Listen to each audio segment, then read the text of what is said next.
Hello student, स्वागत है एक बार फिर से आपके अपने यूट्यूब चैनल रस्तोगी कोचिंग में। आज के इस वीडियो में क्लास 12 के भौतिक विज्ञान अभ्यास 7 में आज हम लोग पढ़ेंगे ट्रांसफार्मर के कार्यविधि एवं सिद्धांत क्या है। आज इस वीडियो में बताया जाएगा और आप सभी विद्यार्थी से अपने कॉपी में ज़रूर नोट करते चलिएगा, जिससे आपका एक नोट्स भी बनता रहेगा। इसके पहले वाले वीडियो यदि आप नहीं देखे होंगे कि ट्रांसफार्मर कितने प्रकार के होते हैं, तो प्लेलिस्ट में वीडियो है, वहां से जा कर के उस भाग का वीडियो आप देख सकते हैं।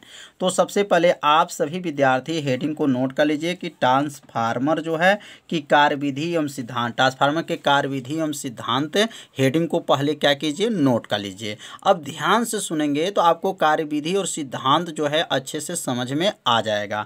तो यहाँ पे लिखा गया है प्रत्यावर्ती वोल्टेज। जो प्रत्यावर्ती वोल्टेज है प्राथमिक कुंडली में लगाया जाता है। किस में लगाया जाता है? प्राथमिक कुंडली में लगाया जाता है। किसको लगाया जाता है? प्रत्यावर्ती वोल्टेज को जब प्राथमिक कुंडली में लगाया जाता है तो प्राथमिक कुंडली से प्रत्यावर्ती धारा प्रवाहित होने लगती है। अब ध्यान से सुनिएगा, जब प्रत्यावर्ती वोल्टेज को किस में लगाया गया है? प्राथमिक कुंडली में लगाया जाता है तो प्राथमिक कुंडली से ही क्या होती है? प्रत्यावर्ती धारा प्रवाहित होने लगती है। चूंकि प्राथमिक कुंडली के साथ द्वितीयक कुंडली भी लगा होता है। अब यहाँ पर चित्र में देख लीजिए, ये ऊपर प्राथमिक कुंडली है और नीचे जो है द्वितीयक कुंडली है। मतलब इसी में जो है इस क्या है, प्राथमिक कुंडली ऊपर और नीचे क्या है, द्वितीयक कुंडली है। मतलब इस ट्रांसफार्मर में दो कुंडली होता है, प्राथमिक कुंडली भी होता है और द्वितीयक कुंडली भी होता है। तो जब प्राथमिक कुंडली में जब क्या किया जाता है, प्रत्यावर्ती वोल्टेज को लगाया जाता है तो प्राथमिक कुंडली से क्या होती है? प्रत्यावर्ती धारा प्रवाहित होने लगती है। कि जो है यह क्या है, जो है प्राथमिक कुंडली के साथ साथ जो है द्वितीयक कुंडली भी लगा होता है। उसी क्रोड में दोनों लिपटी होती हैं। क्रोड मतलब यह जो लोहे का क्रोड देख रहे हैं, पटरित क्रोड है, इसमें क्या है, दोनों क्या है, लिपटी। इस स्थिति में प्राथमिक कुंडली में जब प्रत्यावर्ती वोल्टेज लगाते हैं तो प्राथमिक कुंडली से होकर क्या होती है, प्रेरित धारा बहने लगती है। और याद रखिएगा, ये धारा जो बहती है वह दो भागों में बहता है। पहला जो भाग होता है वह धनात्मक दिशा में बहता है और दूसरा जो भाग होता है वह ऋणात्मक दिशा में धारा बहता है। तो उम्मीद करते हैं कि आप सभी विद्यार्थी समझ लिए होंगे कि ट्रांसफार्मर का जो है कार्यविधि क्या है। अब यहाँ पर एक छोटा सा जो है सूत्र का निगमन होगा, तो निगमन को आप सभी विद्यार्थी अच्छे से समझिएगा। जहाँ आपको समझ में नहीं आएगा वहाँ पर आप सभी विद्यार्थी जरूर कमेंट कीजिएगा। और इसका सूत्र का जो निगमन कौन से वैज्ञानिक ने किए थे, तो याद रखिएगा फैराडे ने इसका सूत्र का निगमन किए थे। मान लिया जाए कि इसमें जब दो कुंडली है तो प्राथमिक कुंडली में प्राथमिक कुंडली को किससे प्रदर्शित करेंगे? पी से, और सेकेंडियर कुंडली मतलब द्वितीयक कुंडली को यस से प्रदर्शित करते हैं। याद रखिएगा, प्राथमिक कुंडली को पी प्राइमरी इसको बोला जाता है और सेकेंडियर मतलब द्वितीयक कुंडली बोला जाता है। तो यहाँ लिख लेंगे, माना प्राथमिक कुंडली में, माना प्राथमिक कुंडली में, प्राथमिक कुंडली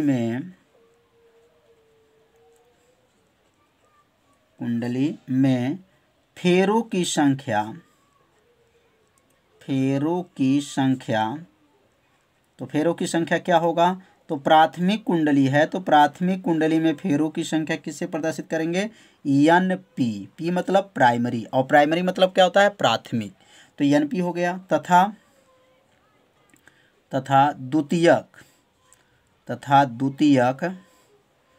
द्वितीयक कुंडली में फेरों की संख्या, द्वितीयक कुंडली में फेरों की संख्या, कुंडली में फेरों की संख्या क्या है? द्वितीय कुंडली में फेरों की संख्या क्या होगा? N S. अब प्राथमिक में एन पी और द्वितीयक में फेरों की संख्या क्या है? एन एस है। तो अब इतना सूत्र लिखने के बाद से, इतना मान लिखने के बाद से जो है, तो अब यहाँ पे जो है फैराडे का नियम लिखेंगे। फैराडे का नियम आप लोग जानते होंगे। फैराडे का नियम जो है क्लास 10 में भी पढ़े हैं और फैराडे के नियम बताया जा भी चुका है। फैराडे का नियम, तो फैराडे के नियम हम लोग पढ़े हैं। ई बराबर होता है, फैराडे के नियम ई बराबर होता है ई बराबर माइनस यन डेल फाई बटा क्या होता है, डेल टी होता है। ये किनका सूत्र है, तो फैराडे का जो है नियम है। अब प्राथमिक कुंडली के लिए अगर बनाना चाहते हैं तो लिखेंगे यहाँ पर प्राथमिक कुंडली के लिए, साथ में इसे अपने कॉपी में ज़रूर नोट करते चलिए। तो प्राथमिक कुंडली में अगर देखा जाए तो प्राथमिक कुंडली के लिए लिख लेंगे, प्राथमिक कुंडली के लिए मतलब प्रथम कुंडली के लिए अगर इस पे सूत्र बनाएंगे तो क्या बनेगा, यह ई है तो यहाँ लिखेंगे ईपी। ईपी का मतलब हो गया प्राथमिक कुंडली में प्रेरित वैद्युत वाहक बल बराबर क्या बनेगा, माइनस, अब यह होगा एन पी। पहले क्या था, यन था तो अब एन पी हो गया। अब यहाँ लिखेंगे डेल फाई बटा क्या हो जाएगा, डेल टी हो जाएगा और बन जाएगा समीकरण नंबर 1। तो समझ में आ गया होगा कैसे यह सूत्र बना। मतलब यह ऊपर जो देख रहे हैं ई है, ई बराबर माइनस एन डेल फाई बटा डेल टी है, तो इसी से जो है ईपी बनेगा, ईपी बराबर minus N P del phi बटा क्या हो जाएगा, डेल टी। समीकरण नंबर 1 बन गया। अब यहाँ लिखेंगे द्वितीयक कुंडली के लिए, ये प्राथमिक कुंडली के लिए था, अब किसके लिए लिखेंगे, द्वितीयक कुंडली के लिए। अब यहाँ द्वितीयक कुंडली के लिए जब प्रयोग करेंगे, द्वितीयक कुंडली के लिए, तो द्वितीयक कुंडली के लिए तो क्या बनेगा, अब यहाँ द्वितीयक कुंडली के लिए जब बनाएंगे तो वहाँ ईपी था तो अब हो जाएगा ई यस हो जाएगा। मतलब यह जो है द्वितीयक कुंडली के लिए हो गया और यहाँ पे क्या होगा, माइनस यन यस डेल क्या होगा फाई बटा क्या हो जाएगा, डेल टी हो जाएगा और ये बन जाएगा समीकरण नंबर 2। तो समीकरण नंबर 2 बन गया। तो उम्मीद करते हैं आप लोग को अच्छे से समझ में आ रहा होगा कि प्राथमिक कुंडली के लिए प्रेरित वैद्युतवाहक बल और द्वितीयक कुंडली के लिए प्रेरित वैद्युतवाहक बल का मान कैसे निकाला गया। अब यहाँ पे जो है समीकरण 1 में समीकरण 2 से क्या करेंगे, भाग कर देंगे। तो यहाँ लिखेंगे समीकरण 1 भागा समीकरण 1 भागा जो है समीकरण 2 से, मतलब समीकरण 1 में समीकरण 2 से क्या करेंगे, भाग कर देंगे समीकरण 2 से। अब समीकरण 1 में समीकरण 2 से जब भाग करेंगे तो कैसे भाग देने पर क्या आएगा, तो यहाँ पे लिखेंगे। अब यहाँ समीकरण 1 क्या था, ईपी था, समीकरण 2 क्या है, ई यस है, बराबर होगा समीकरण 1 क्या है, माइनस जो है एनपी है और क्या है, डेल फाई बटा क्या है, डेल टी है। ये समीकरण 1 हो गया, बटा नीचे क्या हो जाएगा, एन यस हो गया और डेल फाई बटा क्या हो जाएगा, डेल टी हो जाएगा। मतलब ये समीकरण नंबर ऊपर वाला जो है 1 है और नीचे वाला जो है 2 है। अब यहाँ पर देखेंगे ध्यान से, यहाँ पर अंश में और हर में जो है सेम है, कट जाएगा। कटने के बाद और यहाँ पर माइनस है, ध्यान दें यहाँ पर भी माइनस है, तो माइनस से माइनस को काट देंगे क्योंकि जब अंश और हर में माइनस हो तो दोनों माइनस कट जाएगा। तो बचेगा क्या यहाँ पर, तो बचेगा ईपी बटा जो है ईएस बचेगा, बराबर जो है एनपी बटा क्या होगा, एन एस हो जाएगा। तो समझ में आ गया होगा कि यह ई पी बटा ई एस बराबर एन पी बटा एन एस कैसे आया। तो इसे अपने कॉपी में क्या कीजिए, नोट जरूर कर लीजिए।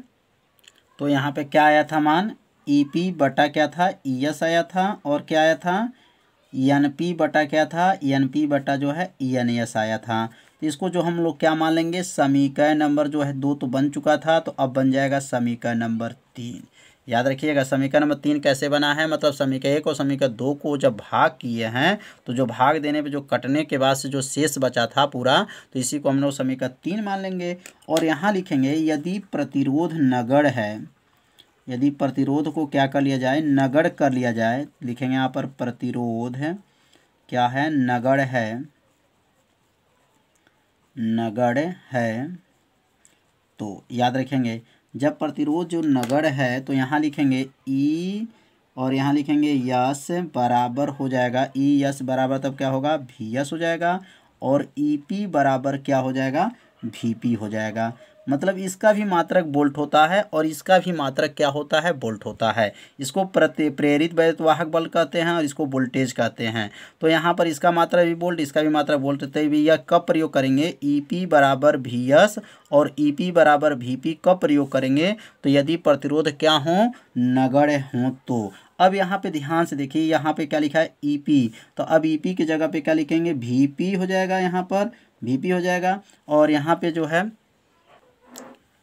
ईपी के जगह पे क्या लिखेंगे, वीपी रख सकते हैं। तो अब यहाँ पे जब मान को रखेंगे तो इसको ईपी को हटा दीजिए, ईपी की जगह पे क्या लिखेंगे, वीपी हो जाएगा, बट्टा हो जाएगा, और ईएस के स्थान पे क्या हो जाएगा, वीएस हो जाएगा, बराबर हो जाएगा, और यहाँ क्या हो जाएगा, एनपी बट्टा जो है एन ईएस हो जाएगा। तो यह बन जाएगा समीकरण नंबर जो है 4। तो समीकरण 4 कैसे बना, ये किसके जगह पे रखे हैं, तो ईपी के जगह पर हम लोग लिख सकते हैं वीपी, और ईएस के जगह पे क्या लिख सकते हैं, वीएस लिख सकते हैं, बराबर एनपी बटा क्या हो गया, एनएस हो गया। तो समझ में आ रहा होगा। यदि ट्रांसफार्मर की शक्ति अगर लिख लें यहाँ पर, यदि ट्रांसफार्मर जो है, ट्रांसफार्मर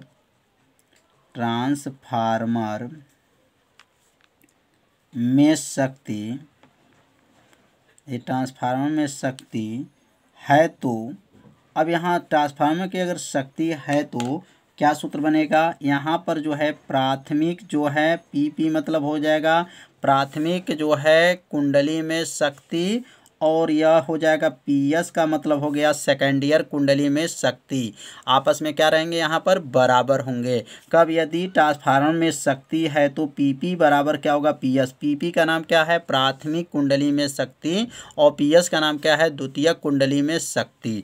अब यहाँ शक्ति का सूत्र क्या होता है, तो शक्ति बराबर आप सभी विद्यार्थी जानते होंगे कि शक्ति बराबर होता है वोल्टेज गुणे धारा होता है। क्या होता है, वोल्टेज गुणे क्या होता है, धारा होता है। सूत्र आप लोग जानते होंगे। अब यहाँ पर अगर शक्ति को देखा जाए तो P बराबर लिख सकते हैं V गुणे I लिख सकते हैं। P बराबर क्या लिख सकते हैं, V गुणे I। लेकिन यहाँ पर जो है PP है, मतलब यह प्राथमिक कुंडली के लिए है और यह द्वितीय कुंडली के लिए है। तो यहाँ पे क्या बनेगा, V और P गुणे I, और क्या बनेगा, P बराबर होगा, और यहाँ क्या हो जाएगा, V यस गुणे आई यस हो जाएगा। ध्यान देंगे यहाँ पर भी गुणे तो आई रहेगा, लेकिन पी पी का मतलब हो गया कि ये प्राथमिक कुंडली है, भी गुणे आई है, लेकिन यहाँ पर क्या है, यस यस का मतलब क्या है, द्वितीयक कुंडली है। क्या है, द्वितीयक कुंडली के लिए सूत्र बना है शक्ति का, और यह जो है प्राथमिक कुंडली के लिए बना है शक्ति का सूत्र। किसके स्थान पर रखे हैं, पी के स्थान पे भी गुणे आई रखा गया है। अब यहाँ पे क्या करेंगे, अब यह जो है वीपी को यहाँ नोट कर लेंगे, वीपी, और इधर जो नीचे आ जाएगा तो क्या हो जाएगा, भी यस हो जाएगा, बराबर होगा, और यहाँ पे इसके नीचे भेज देंगे तो क्या बनेगा, आई यस बटा, और नीचे आ जाएगा तो क्या बनेगा, आई पी हो गया। मतलब भी वाला एक पास किया गया है, और जो है ध्यान देंगे भी वाला को एक पास और आई वाला को क्या किया है, एक पास कर लिया गया है। तो यहाँ पे एक बार और समझ लेंगे, भी जो वीपी को यहाँ नोट कर लेंगे, इधर से वीएस को भेज देंगे, और इधर से जो है आईपी नीचे चला जाएगा। अब समीकरण 3 को ध्यान से देखिएगा, 3 को, 4 को और 5 को देख लीजिए। 3 को, 4 को और 5 को, यहाँ क्या है, ईपी बराबर ईएस बराबर एनपी बटा एनएस, और यहाँ पर क्या है, वीपी बटा वीएस बराबर एनपी बटा एनएस। मतलब यह मान इसके भी बराबर है, और यह मान इसके भी बराबर है, और यह मान जो है देखिए इसके बराबर है। तो यहाँ मान जब बराबर है तो क्या करेंगे, अब यह समीकरण 3 को, समीकरण 4 को, समीकरण 5 को यहाँ लिखेंगे समीकरण समीकरण 3 लिखेंगे। क्या लिखेंगे, समीकरण 3, समीकरण 4, और क्या हो जाएगा, समीकरण जो है 5 से, समीकरण 3, समीकरण 4, समीकरण 5 से। अब यहाँ पे लिखेंगे से, लिखने के बाद से जो है अब क्या बनेगा, यहाँ पर जो है समीकरण 3 को, समीकरण 4 को, समीकरण 5 को लेकर के यहाँ पर जो बनाया जाएगा। तो ध्यान देंगे 3 वालों को पहले नोट किया जाएगा। 3 में क्या है, ईपी बराबर क्या है, ईएस है। तो लिखेंगे यहाँ पर ईपी बटा जो है ईएस है, बराबर क्या था, एनपी बटा जो है एनएस है, और एनएस बट जो एनपी बटा एनएस किसके बराबर है, ध्यान देंगे। अब एनपी बटा एनएस के स्थान पे क्या लिख सकते हैं, वीपी बटा वीएस लिख सकते हैं। अब इसके स्थान पे लिखेंगे वीपी, क्या लिखेंगे, वीपी बटा जो है वीएस हो जाएगा, बराबर। अब देखिए यहाँ पर क्या, वीपी बटा वीएस किसके बराबर है, तो आई एस बटा आईपी के बराबर है। क्या है, आई एस बटा आई पी के बराबर है। मतलब यह समीकरण 3 था और यहाँ से यह मान समीकरण 4 में बराबर था और समीकरण 4 यह इसके बराबर था। तो एक बार समझ लीजिएगा ध्यान से, ये समीकरण नंबर दोनों क्या है 3 था और 3 वाला जो है इसके यह बराबर था और यह वाला जो है 4 वाला जो है समीकरण 4 के बराबर हुआ। समीकरण 4 जो है ये देख रहे हैं ये 5 के बराबर है। तो इसे अपने कॉपी में जब नोट किए होंगे तो समीकरण को मिलान कर लीजिएगा कि क्या ये मान बराबर है कि नहीं है। तो एक बार और देख लीजिए मान, अब यह मान जो है इसके बराबर है और यह मान जो है देखिए इसके यह बराबर है और यह मान जो है इसके यह बराबर है। तो एक दूसरे के बराबर करके मान को रखा जाएगा। अब यहाँ मान को ध्यान से देखेंगे, अगर इसको हम उल्टा कर दें मतलब ई यस बटा क्या हो जाएगा ई पी बराबर होगा, अगर यहाँ देखेंगे यन यस बटा क्या होगा यन पी हो जाएगा, बराबर क्या हो सकता है भी यस बटा क्या हो जाएगा भी पी हो जाएगा, बराबर क्या होगा यहाँ पर आई पी बटा क्या हो जाएगा आई यस हो जाएगा। और ये पूरा मान किसके बराबर होगा, तो यह पूरा मान जो है आर के बराबर होगा। अब यह आर के बराबर होगा तो आर का नाम क्या है, तो आर का नाम जो है यहाँ नोट कर लेंगे। तो यह आर किसके बराबर हुआ समझ में आ गया ना, ये चारों के बराबर जो है आर है, चारों के बराबर क्या है आर, मतलब ई एस बटा ई पी भी आर है और एन एस बटा एन पी भी आर है, वी एस बटा वी पी भी क्या है आर है और आई पी बटा आई एस भी आर है। ध्यान देंगे इस सब में ऊपर सेकेंड ईयर है लेकिन धारा में जो है क्या है प्राथमिक है पी। तो अब यहाँ पे इसका नाम लिख लेंगे, जहाँ आर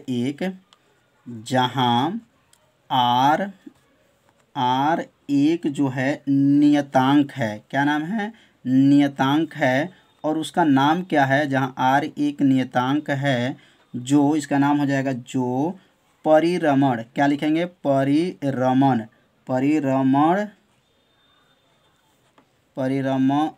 न है परिरमण मान है, क्या है परिरमण नियतांक भी लिख सकते हैं और परिरमण मान भी लिख सकते हैं, नियतांक है, क्या नाम है परिरमण नियतांक है।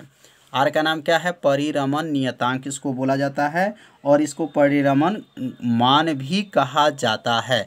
अब यहाँ परिरमण नियतांक की परिभाषा क्या होगा, तो यहाँ लिख सकते हैं, यहाँ हेडिंग लिख लेंगे परिरमण नियतांक की परिभाषा, परिरमण नियतांक की परिभाषा, नियतांक की परिभाषा। अब इसका परिभाषा चाहे तो 4 बना सकते हैं, 4 परिभाषा इसका बन सकता है, कोई एक परिभाषा जो है आप सभी विद्यार्थी बना लीजिएगा। जैसे यहाँ पे कैसे बोलेंगे, यह द्वितीयक कुंडली में क्या है, द्वितीयक कुंडली में प्रेरित वैद्युतवाहक बल, इसका नाम क्या है प्राथमिक कुंडली में प्रेरित वैद्युतवाहक बल के अनुपात को परिरमण नियतांक कहते हैं। अगर यहाँ बोलते हैं तो कहेंगे द्वितीयक कुंडली में फेरों की संख्या और प्राथमिक कुंडली में फेरों की संख्या के अनुपात को जो है क्या कहेंगे परिरमण नियतांक कहते हैं। इसी प्रकार चाहे तो इस चारों का इसका परिभाषा आप सभी विद्यार्थी बना सकते हैं, लेकिन सिर्फ एक ही परिभाषा जो है आप सभी विद्यार्थी इसको पेपर में जो है आएगा। अगर परिरमण नियतांक की परिभाषा आ जाता है तो एक ही परिभाषा को ही आप बना लीजिएगा। तो कैसे लिखेंगे, तो यहाँ लिखेंगे ई, यहाँ पर ई एस का मतलब क्या है द्वितीयक कुंडली, क्या नाम है द्वितीयक कुंडली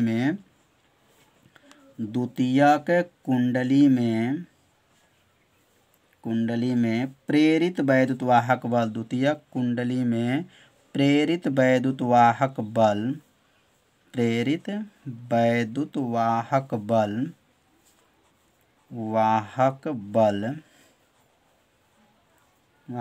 तथा प्राथमिक कुंडली में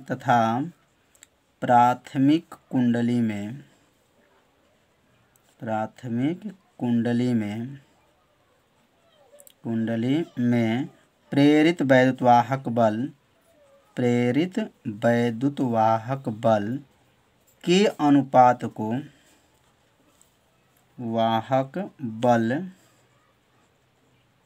के अनुपात